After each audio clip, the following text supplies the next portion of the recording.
one of the things like in corporate America, so a lot of it is stacked up by pedigree. In general, you need to have that pedigree to kind of get to the top. The great thing about commercial real estate or multifamily real estate, it levelized. Everybody has that ability to do it. Your network is your net worth. Come listen to some of the most successful people I know share invaluable knowledge, stories, and advice in real estate, business, and beyond. This is Weiss Advice. Whether you want to take your business or personal life to the next level, look no further. Welcome back to another episode of Weiss Advice. I am your host, as always, Yona Weiss, and I am so excited to have Steven Louie here with me all the way from sunny California. What's going on, Steven? How you doing today? It is good. Actually got little raindrops today. So, look out the window there. Yeah, a little bit of rain, but most of the time, 75 and sunny, as you know. Yeah. I mean, listen, when I grew up in LA, there was this song on the radio, like "It never rains in Southern California," right? And that was the rule. It's a sprinkle. So amazing. Yeah. It actually snowed once, the one time it ever snowed in LA when I was like in elementary school, and they closed the school. I actually lived in Boston until I was 9 years old. I moved out literally that year that I moved out. It snowed. It was like an inch of snow, less than an inch of snow, like a half an inch of snow. If you remember, like 1991 or when was that? No, 1989, I think. 1990. I think it was more in LA County, probably, right? So yeah, exactly. I don't think it hit Orange County. They closed the schools. Yeah. They closed the schools for a half an inch of snow. Right? For me, growing up in Boston, first 9 years of my life, it was like, what? Okay. But anyways, enough about me. It's great to have you here. A little bit about Steven. He is the co-founder and managing principal of Vertical Street Ventures, which is an awesome real estate company. We're going to learn all about that today and about his journey from corporate America till, just retiring this year or just last year, into what he has built, an incredible vertically integrated, right? Vertical, that's the name of the company, right? Absolutely. Company. Yeah. And I'd love to just jump into it. So tell me a little bit about your background in corporate, how you found real estate and where that has led you today. Yeah. I call myself a corporate America guy. So I started, I basically cubicle to corner office. So I started in a cubicle and, hard work, what hard work does for you, it allows you to kind of progress up the ladders, and worked my way up to the corner office. So did start as a group underwriter on the healthcare side. So I was started in that and realized that I needed probably a position that allowed me a little bit more flexibility, less of a desk job, but maybe to get out. And so I was fortunate enough for a company called MetLife, they allowed me to go into sales. And I became a sales rep, did that for about 8 years. And that was all on the group institutional side. And so I always say, what do they do with great salespeople? They promote them into leadership. And that was an awesome thing for me. Not the best for some sales folks, but it allowed me to kind of hone in a lot of my leadership and mentoring skills as well. And at that point, I started working also for a consulting firm. So we did benefits consulting, and through a little bit of hard work and meeting the right people, building the close relationships, the same thing you do in real estate. I was able to get to be the growth team leader, office leader for all of Southern California. So LA, Irvine, San Diego, and Las Vegas was in charge of their health, wealth, and people side of the business. All those disciplines reported up through me. And so that was a great experience. And all of those things kind of tie back to real estate. I was fortunate enough that my financial planner about midway through my career said that you should consider investing in some real estate. There's some tax advantages that you may or may not be able to take advantage of. Well, let me stop you right there, because to me, that's fascinating, because I've spoken to a lot of financial planners and a lot of people who have disdain for their financial advisors and planners, that because they don't bring up real estate for the most part. So it sounds like that was, obviously a godsend to you. But it doesn't sound, is that something that you've heard as well? I always say there's like, I call them angels that kind of come into your life at different point in time, or acquaintances or what have you. But, this one individual, knew nothing about him. He connected me through kind of a car club thing. And the next thing you know, he actually brought up to me that he was a little bit different than your typical financial planner. Gotcha. And so he was always about taking the least amount of commission possible. And then what other ideas would be crucial for me as a W-2 wage earner for most of my career. He actually always was encouraging me to leave my corporate job and then start something else. But there's always that fear when you're working in the corporate world that how do I guess you get very comfortable with W-2 income or a check that comes every 2 weeks. Really hard to step aside from something when you're getting paid very well as well. But he kept pushing me. And then he even my personal house, he even gave me some ideas on, this was, quite a while ago, using leverage. He goes, your house, all the equity in your house, if you have it all paid off, and that was kind of my goal, is actually worth nothing year over year because it's all in your house. And so just gave me some creative ideas around that, and also creative ideas around single family homes, and introduced me to somebody that did turnkey single family homes. And then kind of the rest is history. We built a portfolio, my wife and I, about 10, including fourplexes. My goal was to have 20, but then at the end of the day, somebody at a meetup really introduced me to multifamily and apartment investing. And that was probably about 4 or 5 years ago. And kind of the rest where you can, as we all know, single family homes, everything, the valuation is all based on the comps versus the valuation of multifamily can be improved by increasing that NOI. And so once the aha moment came about on that, it kind of took off. And happy to talk to you a little bit more about some of that too. Absolutely. I would love to hear a little bit about that, because obviously, again, there's, I see it as divine providence in a lot of ways, but it's really, like you said, an angel, someone you're meeting, pushing you in one direction. And not all of us are, aware enough or smart enough or whatever you want to call it to actually take those opportunities when they are presenting themselves. Because like you said, the corporate world just kind of keeps you in the cubicle or even expands you beyond that. But I think the funny thing is that, or not really funny, probably the sad thing, probably a better way to say it, is they do it that way on purpose, right? They want to create this machine that just has people, right? And the whole education system, we can go off on this for a long time. I honestly believe that whole education system is just cranking out people for that, the college debt, keeping them kind of chained to corporate America, but breaking free. And I think that's, how you found the Brad Sumrock group and those things, which that's what it's all about, really breaking free from those shackles to a certain extent, right? Rat race to retirement, that's something like that, right? Well, and you really don't know because what happens is as you're going through your corporate day and your emails and the phone calls and the texts, you're really working hard for somebody else, but they've built a system so much for that you almost don't have time to do anything else. I was fortunate enough that compensated extremely well and had a financial planner that showed me that light. So, if he didn't do that, the traditional path is really to go down, and I was maxing out my 401k, like they said to do, all of those things. But a lot of the people that are in there, they're very wealthy, but their wealth is held up until 59 and a half. And now there's so many other creative ways as an entrepreneur today that you can take advantage of cost segregation, bonus depreciation to help and follow some of the rules that are out there to help you offset some of your income, which is so neat. When you were doing this, did you have other colleagues? Obviously, you were in a position of leadership. You were in a position of, you were mentoring, consulting, a lot of people like that. Were there others around you that were also taking this path, or you were telling other people about this at that time? Yeah, and just being part of, as a sales leader, you're always trying to help improve all of your team members. And so that's one of the key things that I really try and enjoy doing is helping that next person succeed, whether it be in sales or even in real estate.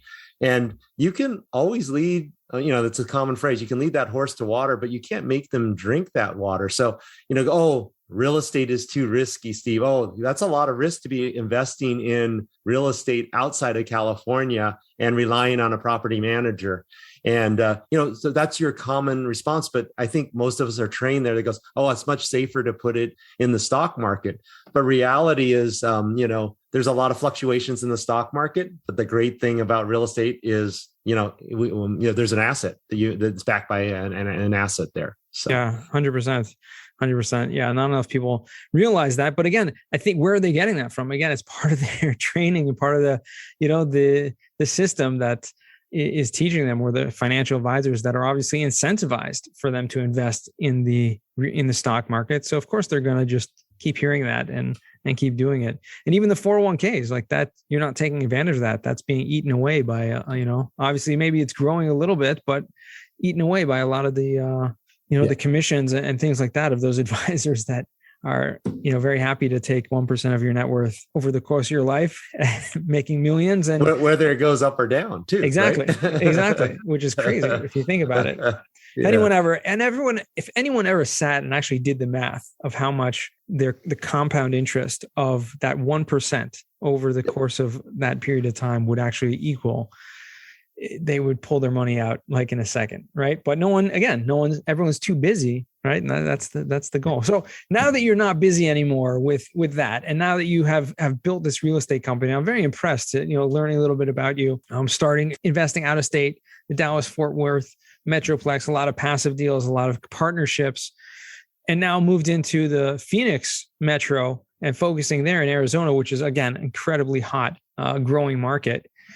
What are some of the trends that you're seeing right now as someone who is actively investing and trying to find deals out there? Great question. I think right now, like I mentioned before, I started investing right around the 2017 market, right into multifamily. So if you look back at it, that was probably the prime moment. Although at that point in time, everybody said that was the highest point ever in real estate. And you got to be crazy to buy real estate at that point. I think as long as there's still opportunity to add value to the apartment and push rents up, I still believe that these markets are extremely strong. You have a lot of people from California moving to Texas, also moving to Phoenix. Those tend to be very landlord-friendly states compared to California. But being landlord-friendly enables us the opportunity to kind of move people. If they don't fulfill their side of the lease, we can move them on a little bit easier than probably somebody here in California, where you can stay 2 years and never pay rent in your potential apartment here. So I think the trends are, folks are realizing that and seeing the value, especially some of our investors when we're having these kind of discussions, and that's a big play.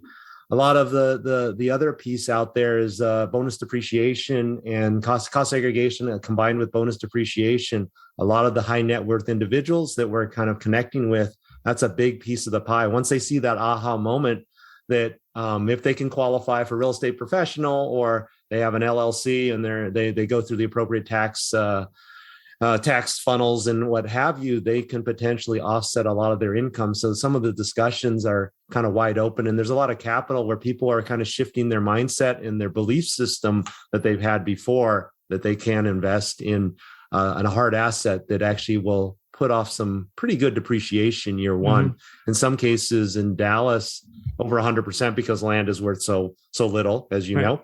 And then even in Phoenix, when we're doing pretty heavy rehabs there, now Phoenix and Tucson with the heavy rehabs, you're getting close to 100% depreciation across the board based on the investment coming in. Right. So I think that those are a couple of the trends that we're seeing folks kind of leaning towards as they're investing into the market. Absolutely. Is there anything you specifically like?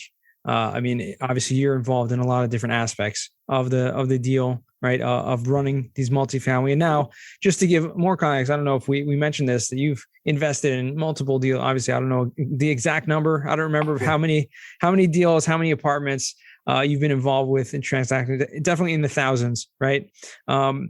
How is there like one aspect of it that you enjoy personally more than other aspects of it? Because obviously building a team, and you have team members, and we talk about this a lot on the podcast, of having someone that, having the right team members, the right people that do those things that they enjoy and they excel at. So what is that for you, if you could define that?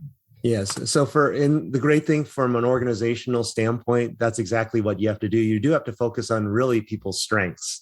And so as leaders, both Jenny, my business partner, as well as myself, we both had pretty long-term corporate careers and enjoy mentoring and leading people. But you do have to kind of stay in your lane, and everybody has their lane. So like Jenny loves the asset management piece. I can do it, but I don't love it I don't have the same passion that she has from that standpoint. And she takes care of all of the asset management pieces. Her husband, who also just left his job, he loves the marketing piece of the business. So that's another story, but he loves the marketing, loves some of the investor pieces. So he kind of plays in that lane.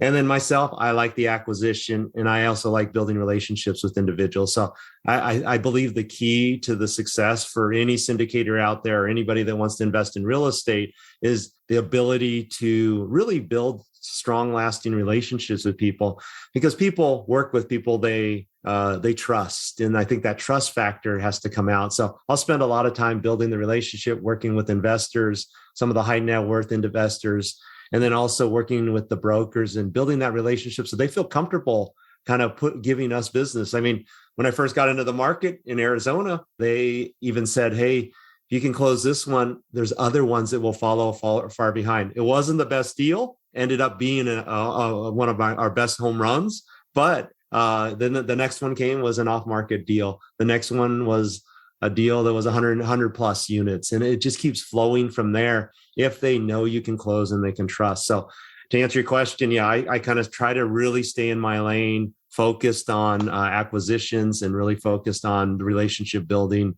and sourcing capital. Yeah, those are, in my opinion, the best. I don't like the asset management as much, but the marketing I like. So I can relate to Ronnie and he's in his aspect of that. But the people, that's really what it's all about, and as a leader, as a sales leader, you know that it's really about the team and making sure that you have your team is beyond the actual members of your company, right? Your team are the brokers, are the lenders, are all those people out there that can help you succeed. So focusing on that, making sure everyone is on board and giving, just kind of greasing the wheel, so to speak, so that the deals keep flowing through. That's really important. And I think that's a skill set too, like relationship building, whether you want to call it sales or business development.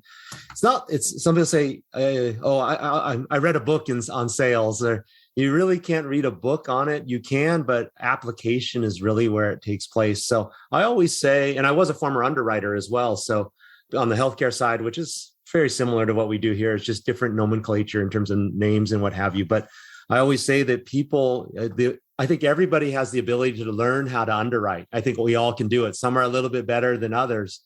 The next step is who has the art of kind of weaving in and out of some of those numbers. Is it 4%, 5%, or does it have to be exactly 4.5%, in terms of rent growth? And so it's being able to see through some of the forest to kind of look at the overall big picture of where you need to go. And then a lot of folks think that, hey, I'm technical and I can build a program to do that. But reality, everything that I still see, real estate is still about building a relationship, picking up the phone and making a phone call, because we do get so many emails. So that's something that I truly try to stress when I'm trying to talk to other people.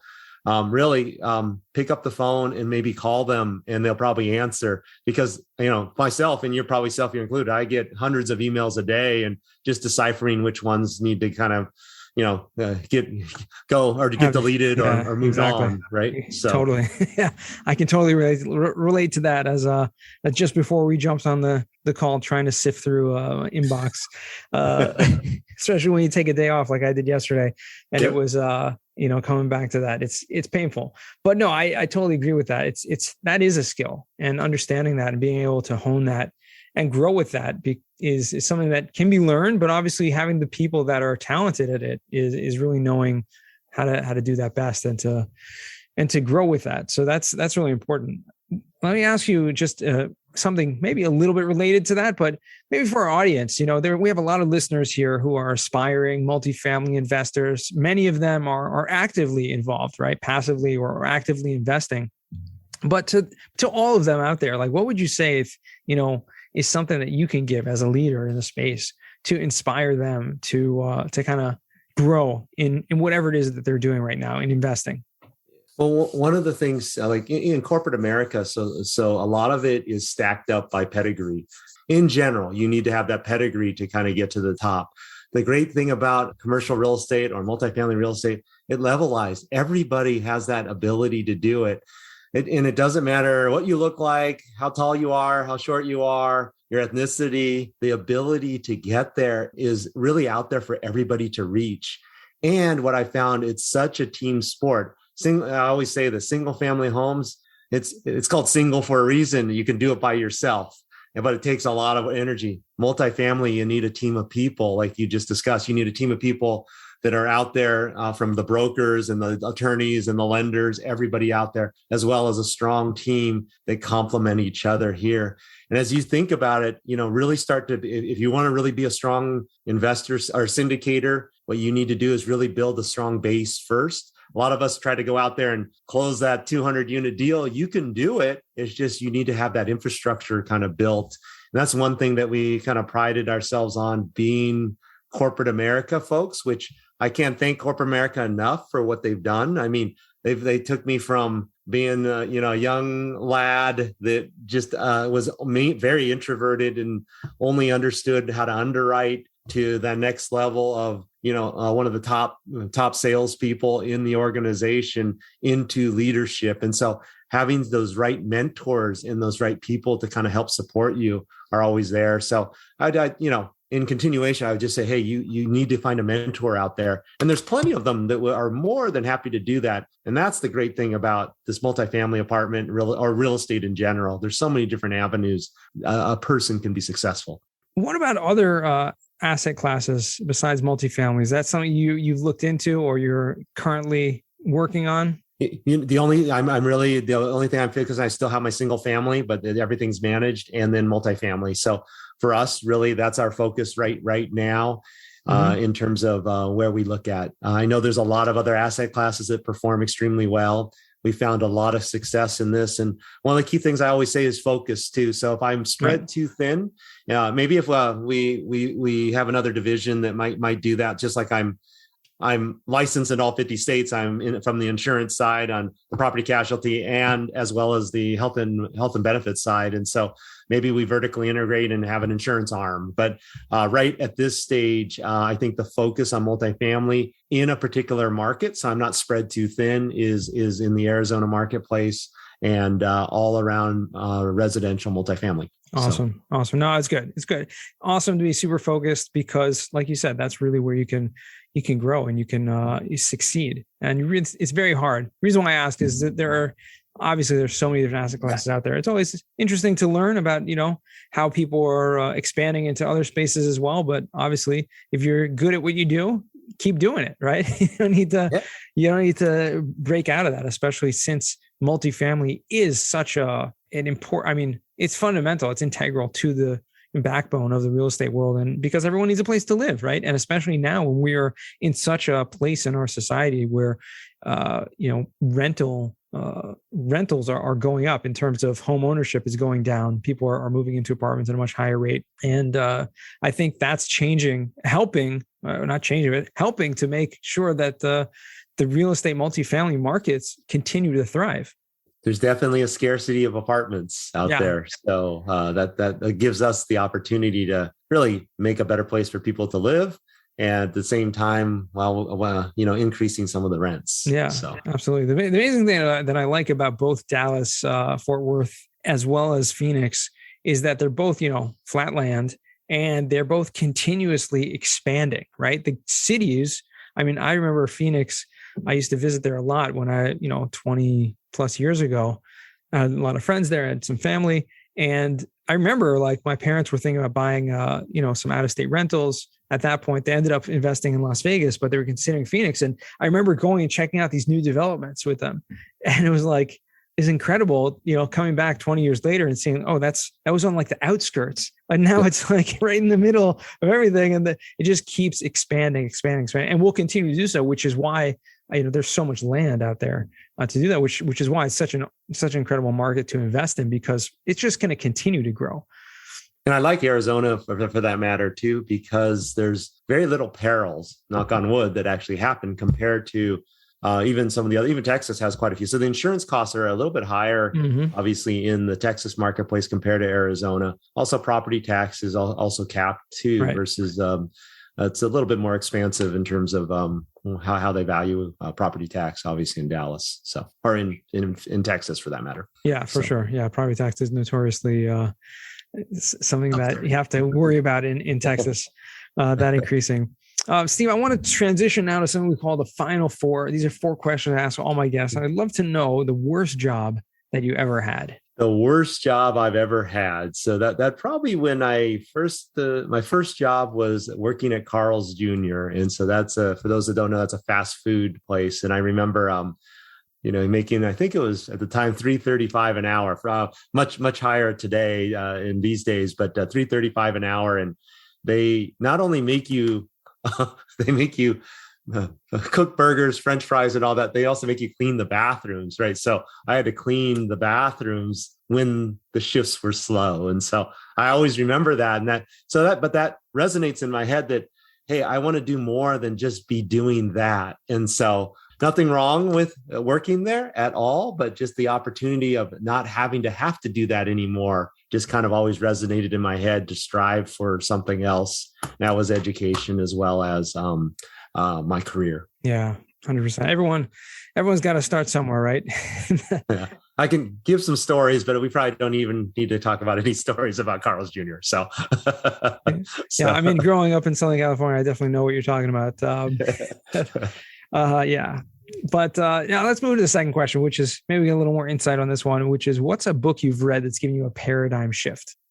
There's a couple books that are out there. One of the ones I forgot to mention that I did read halfway through my career was Rich Dad, Poor Dad. So that was really what resonated for me in terms of moving from a W-2 wage earner over to the right-hand side of the quadrant, which is a business owner and an investor. And so once I always kept reading that, I spent a lot of time on planes. So let me see, my book is even here. My book's downstairs. My book is completely worn out, right? So I wish I had it right here in front of me. But that book, I continue to read that book, and it resonates all the time with me. And I always saw entrepreneurs out there kind of doing it, never knew about that. And that's probably one of the key ones that helped transition my mindset while I was in corporate America over to the other side. For sure. And a lot of people have mentioned that book as a transitional book for them as well. So there's definitely a reason why. So if you're listening to this and haven't yet read it, I would highly recommend you check it out. It's going to be in the link in the show notes. The other one is, I actually have it right here. It's by Stephen Covey. It's First Things First, right? Oh, yeah. And I think a lot of times we have urgent and important, right? So we think everything is important and everything is urgent. And so you just got to break it into the appropriate quadrants and say, is it really that urgent or is it that important? And then I think that helps to actually balance the day out, because we think everything is super important and it's urgent and we got to get it all done. But really, if you line it all up, you can say, okay, here's the things that I need to do today. What do I absolutely have to get done? And so that is a book that I'm rereading again. So I like to reread the books because it just helps me kind of refocus, especially when things are super busy. Absolutely. Yeah. And those principles that Stephen Covey puts out are they're so fundamental in just being a normal person, right?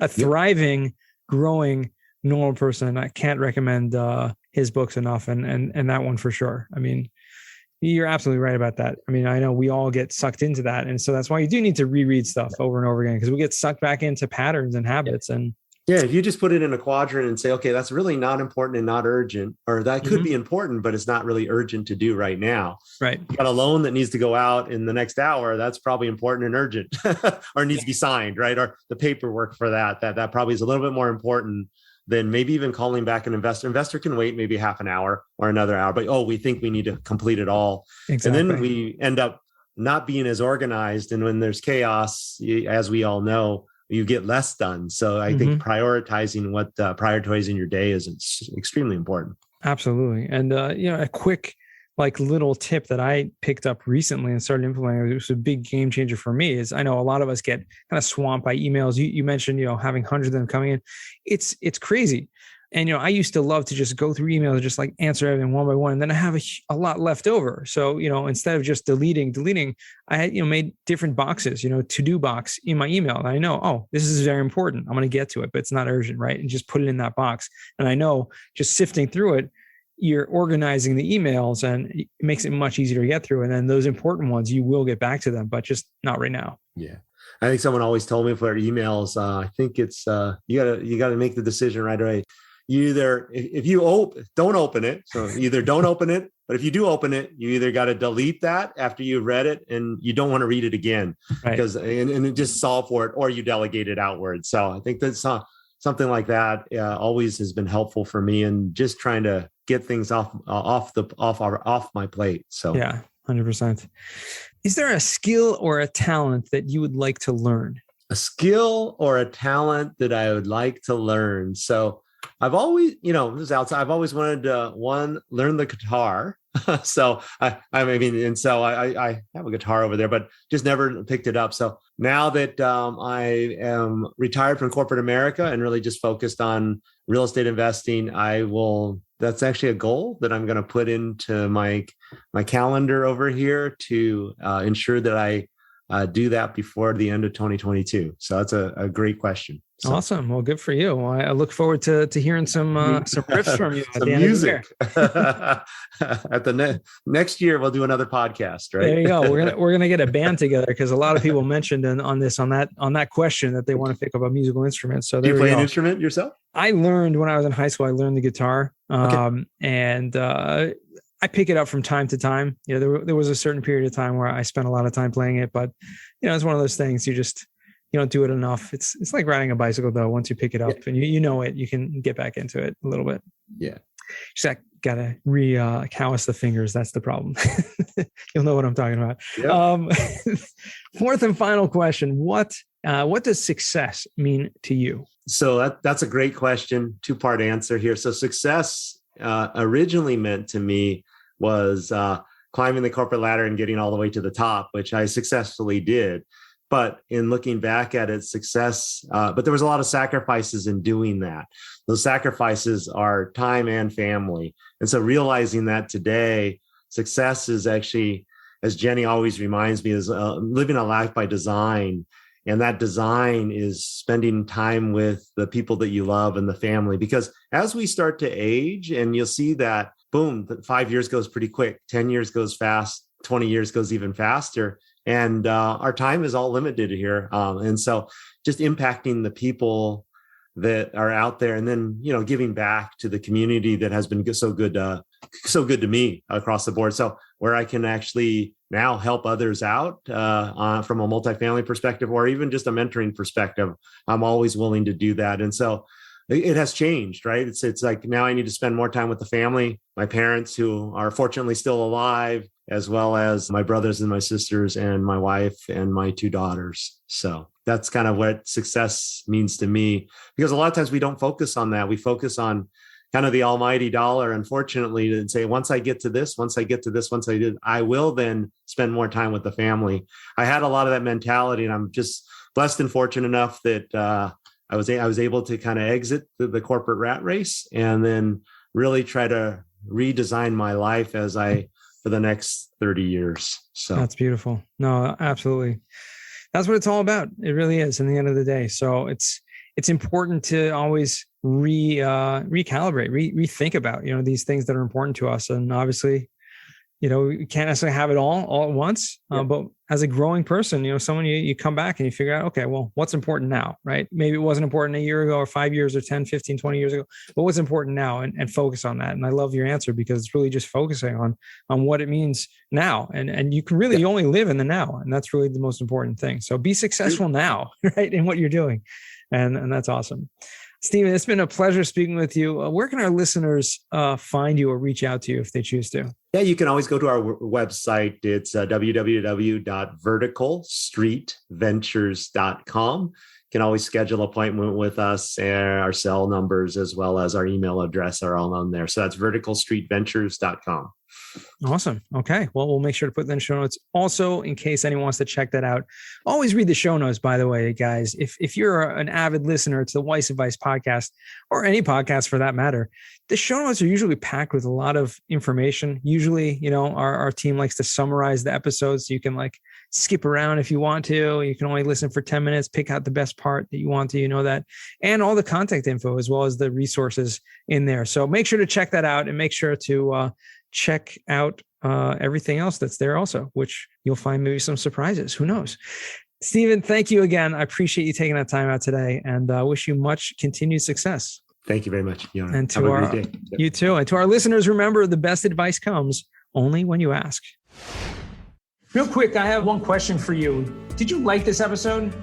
If you did, I want to ask you a huge favor. See, the biggest thing that helps this podcast grow and that will spread this message to the whole world is that if you leave a review, a rating, and subscribe to the podcast. What that does is it basically tells the platforms that this podcast is out on is that you like my stuff and I'm doing something right. So take a few seconds out of your day, hit that subscribe button, leave a rating or review. I would be extremely grateful. Also, I want to hear from you guys. So I want to hear some feedback. If you have any questions for future episodes, please find me on LinkedIn. Send me a DM, a connection request, Yona Weiss, and I'd love to hear from you.